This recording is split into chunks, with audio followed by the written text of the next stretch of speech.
अस्सलाम वालेकुम, welcome to binding classroom. और आज की इस क्लास में हम लोग टॉपिक पढ़ने वाले हैं big O notations, chapter number 3 algorithm and problem solving. First year के बोर्ड से हम लोग स्टडी कर रहे हैं। लास्ट वीडियो में हम लोग टाइम कम्प्लेक्सिटी देख चुके हैं। ये टाइम कम्प्लेक्सिटी का ही टॉपिक में से है कि टाइम कम्प्लेक्सिटी मेजर करने के लिए जो नोटेशन इस्तेमाल की जाती है बिग ओ, उसके मुतालिक हम लोगों ने पढ़ना है। तो सवाल इस तरह से है, explain the concept of time complexity, जो कि पढ़ चुके हैं, with the help of big O notation. Big O notation की मदद से हमने टाइम कम्प्लेक्सिटी आज इस लेक्चर में समझनी है। तो सबसे पहले देखते हैं कि बिग ओ नोटेशन क्या है।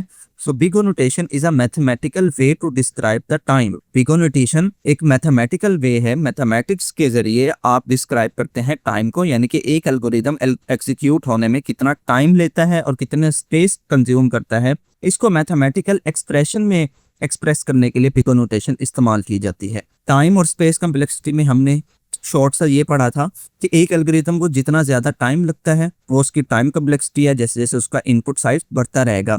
इसी तरह से एक एल्गोरिथम को स्पेस कितनी लगती है, जैसे जैसे उसका इनपुट साइज बढ़ता रहेगा, वो उसकी स्पेस कम्प्लेक्सिटी कहलाएगी। लेकिन इन चीजों को मैथमेटिक्स में किस तरह से एक्सप्रेस करना है वो बिग ओ नोटेशन हमें बताएगी। So it describe how the run time और memory usage of an algorithm grow as the input size increase, कि जिस तरह इनपुट साइज बढ़ेगा एल्गोरिथम का, वैसे वैसे रन टाइम के ऊपर जो मेमोरी का इस्तेमाल होगा या टाइम का इस्तेमाल होगा उस पर क्या इफेक्ट पड़ेगा। इसको एक्सप्रेस करने के लिए बिग ओ नोटेशन इस्तेमाल की जाती है। सो मल्टीपल टाइप्स हैं। सबसे पहले टाइप है हमारे पास बिग ओ वन, जिसको कांस्टेंट टाइम कहते हैं। सो सबसे इजी है कांस्टेंट टाइम, नाम से जाहिर है कि ऐसा टाइम जो कि सेम रहे। सो कोई ऐसा एल्गोरिथम जिसको हम अगर 10 वैल्यूज एज अ इनपुट दें, उसको सॉल्व करने में उतना ही टाइम लगे जितना 1000 वैल्यूज अंदर उसको एज अ इनपुट दी जाए, तो ऐसे एल्गोरिथम का जो कम्प्लेक्सिटी होगी वो होगी बिग ओ वन, यानी कि कांस्टेंट टाइम। यानी कि उसको कोई फर्क नहीं पड़ेगा कि जितना बड़ा मर्जी इनपुट साइज उसके पास आ जाए, उसको हमेशा सेम ही वक्त लग रहा होगा।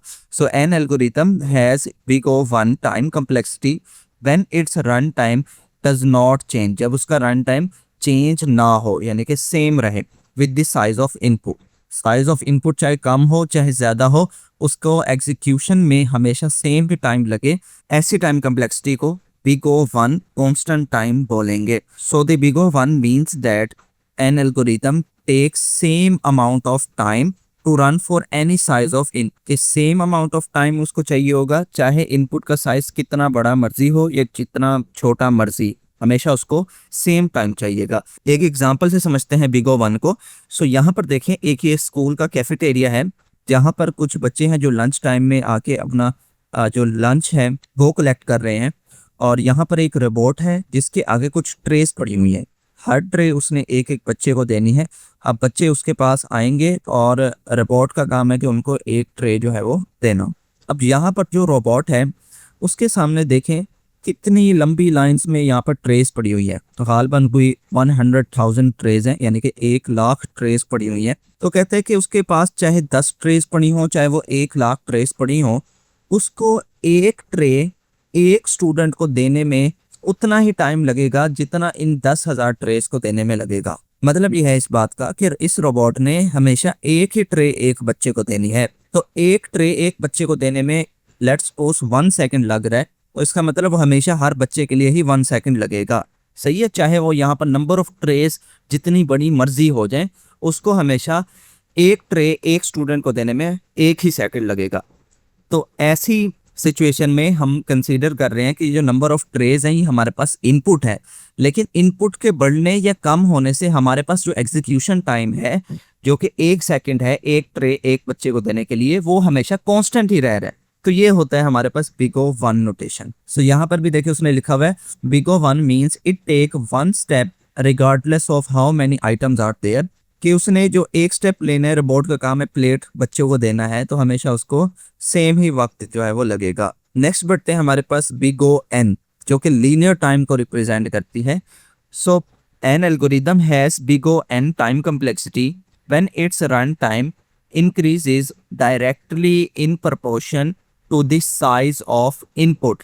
जी, इसमें यह है, वो कहना चाह रहा है कि जिस तरह से हमारा एल्गोरिदम का इनपुट साइज बढ़ेगा, उसी तरीके से जो रन टाइम के ऊपर हमारा टाइम कंज्यूम होगा या अगर स्पेस कंज्यूम होगी वो भी वैसे वैसे बढ़ेगी।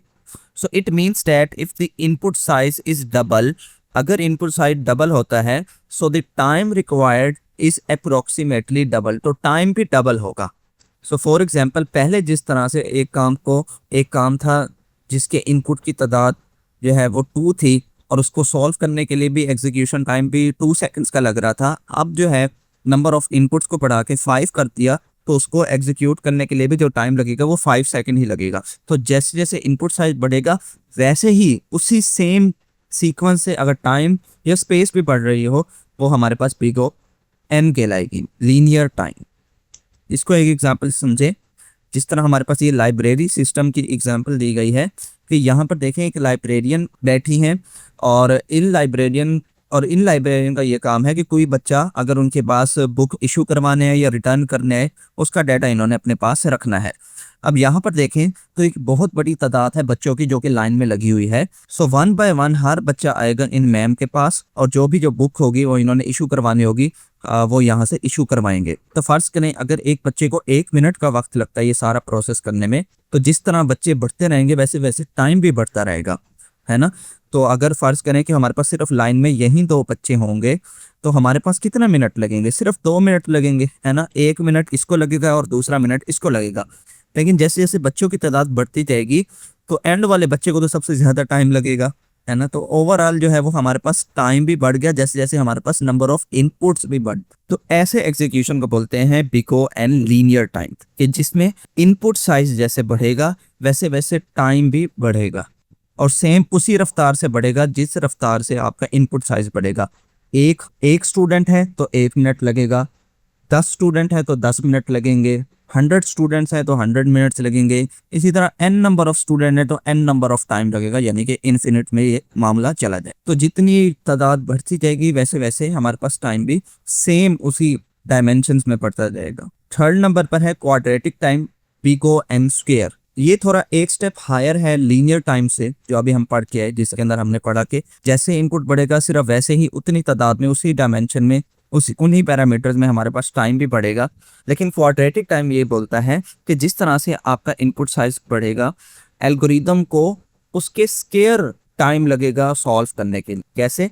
N algorithm has big O n square time complexity when its run time grow quadratically as the inputs increase. कि जिस तरह से इनपुट साइज इंक्रीज होगा उसका रन टाइम क्वाड्रेटिकली बढ़ेगा। क्वाड्रेटिक मींस स्क्वायर्स के फॉर्म में बढ़ेगा। कि पहले किसी एक टास्क को परफॉर्म करने के लिए जब हमारे पास इनपुट साइज कम था, लेट्स सपोज 3 हमारे पास नंबर ऑफ इनपुट्स थे, उसको सॉल्व करने के लिए 9 सेकंड्स लग रहे थे। तो अगर नंबर ऑफ इनपुट जो है हमने बढ़ाकर 4 कर दिए तो उसको सॉल्व करने के हमारे पास 16 सेकंड लगेंगे, ठीक है ना। 3 का जो स्क्वायर होता है वो 9 होता है। कि 3 हमारे पास नंबर ऑफ इनपुट्स थे, उसको सॉल्व होने के लिए 9 सेकंड लग रहे थे।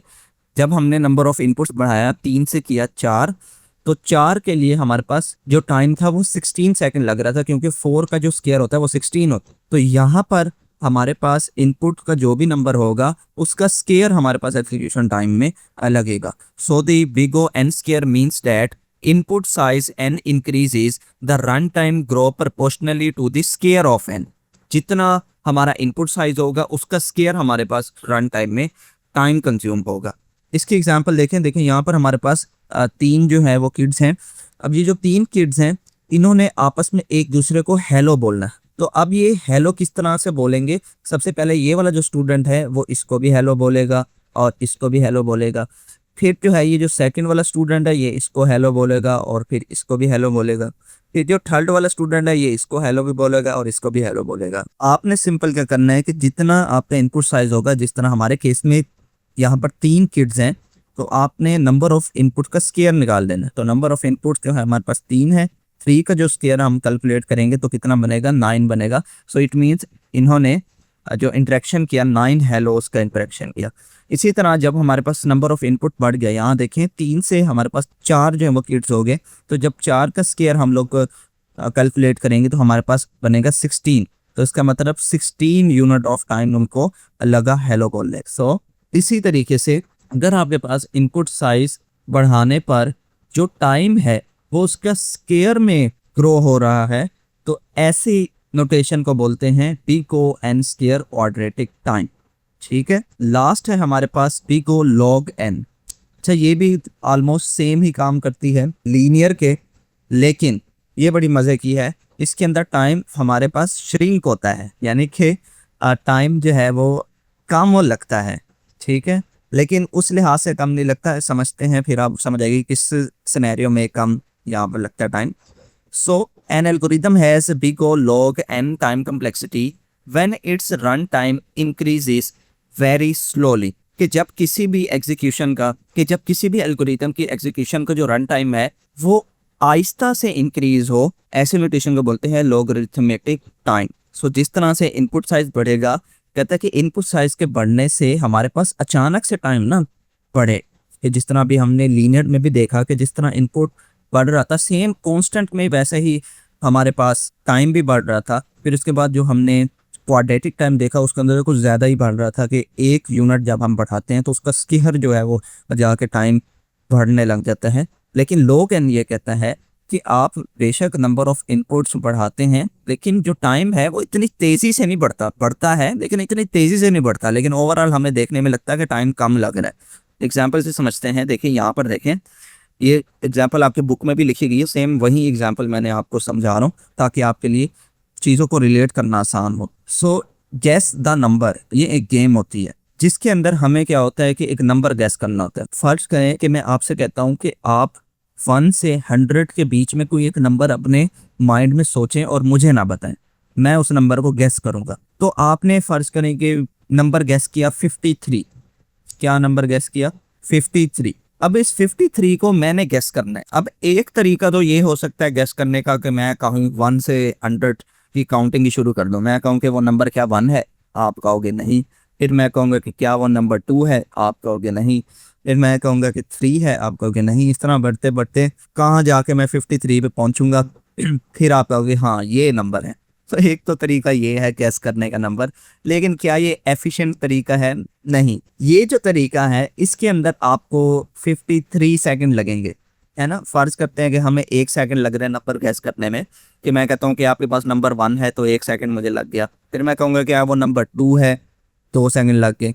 फिर मैं कहूँगा क्या वो नंबर 3 है, 3। इस तरह करते करते वो 53 सेकंड लगेंगे ना 53 तक पहुँचने के लिए। लेकिन इसका एक जो बेहतरीन तरीका है, अगर हम लॉगरिथमेटिक टाइम में इसको सॉल्व करें तो वो क्या होगा कि मैं आपसे कुछ सवाल पूछूं। वो सवाल ये होंगे जो कि यहाँ पर भी लिखे गए हैं स्टेप की शक्ल में। ये तो हमें पता है कि नंबर जो है वो 1 से 100 की रेंज में है, तो 1 से 100 की रेंज में हम सबसे पहले उसका मिड पॉइंट निकालेंगे। तो उसका मिड पॉइंट क्या होगा? 50 होगा। तो अब हमारे पास 2 रास्ते यहाँ से बन जाएंगे कि ये जो नंबर 53 है ये हमारे पास 2 जगहों पे हो सकता है। या वो 1 से 50 के दरमियान हो सकता है, या फिर वो 51 से 100 के दरमियान हो सकता है ना।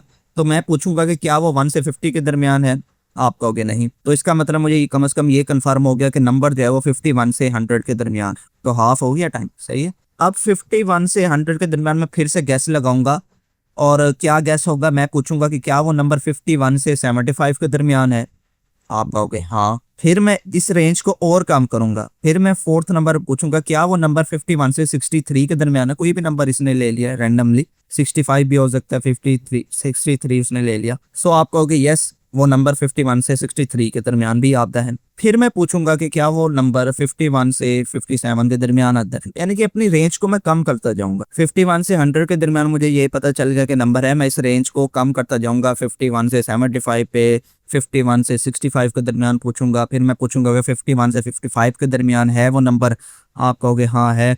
तो फिर मुझे पता चल गया कि 51 से 55 के दरमियान है। फिर मैं अब एजुकेशनल गैस लगाऊंगा कि मैं कहूँगा कि क्या वो नंबर 52 है, आप कहोगे नहीं। फिर मैं बोलूँगा कि क्या वो नंबर 53, आप कहोगे हाँ यस आपने सही गैस किया, वो नंबर 53 है। तो ऐसे सिचुएशन में एज कम्पेयर टू जो हम 1 बाय 1 गैस कर रहे थे कि 1 2 3 4 इस तरह एक एक नंबर को रीड करके, उसकी निस्बत कम टाइम लगा है हमें गैस करने में, क्योंकि हमने रेंज जो है वो कम करते गए हर इनपुट साइज में।